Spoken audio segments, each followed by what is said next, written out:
Is KDP still worth it in 2024? Is this the best time to start selling books on Amazon? And the answers are yes and not really. Yes, because it is, and it most likely will be worth starting. Amazon is still growing and nothing seems to stop that. And that is the biggest selling platform on the internet after all. There are new niches, new trends, new opportunities, and selling somewhat creative products, which printed paper products are. It's not like selling, let's say, muffins. If there is a company making good muffins, you won't be needing another one. There is not many opportunities to stand out either. And this field is different.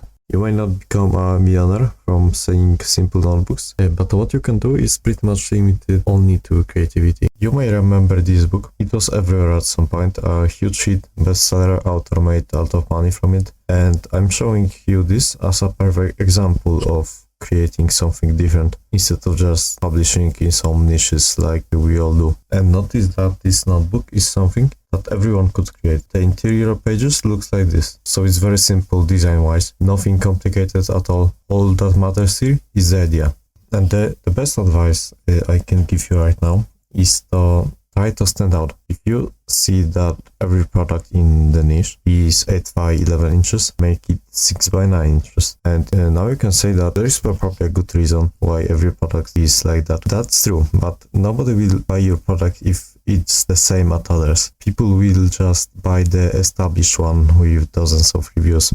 In this example, dimensions are your unique selling point, but it can be cover and other stuff too, obviously. You have to give customer a reason to choose your product if you are not the first one in the niche. Because if your product is even well done, but the same, they will just choose the one with reviews. It's that simple. Take some time to think who is your ideal customer, who will be interested in buying this, what they do, where they live, what can you make different to get higher chance of getting sale from them. Also read the reviews of competition's products. Customers will just tell you what they want there. If your product is good and if there is a demand for it, if it's optimized keywords wise, there is a high chance of getting sale on such a big platform Amazon is. If you already get the idea and know basics of graphics edition, basically if you have some experience, I recommend taking more time to create a really high quality, well-designed product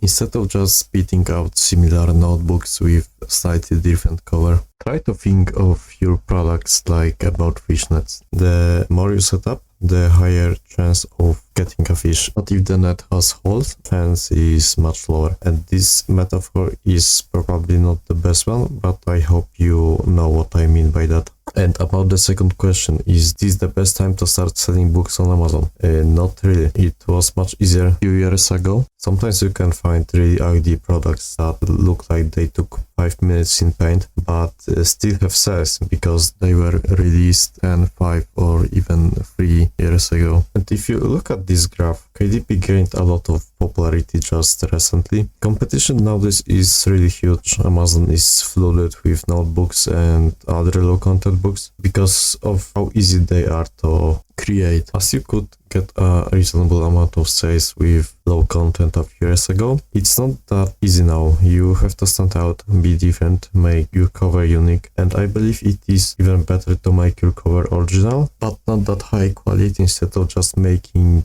the same stuff but better. And what I'm telling all this time is try to make a unique selling point. In medium content, I have seen some people adding alphabet as a bonus for children's activity book. So if there was a coloring book, they will just adding the pages with letters of alphabet, the color as a bonus, okay? So that wasn't the main content on the book, it was just a bonus.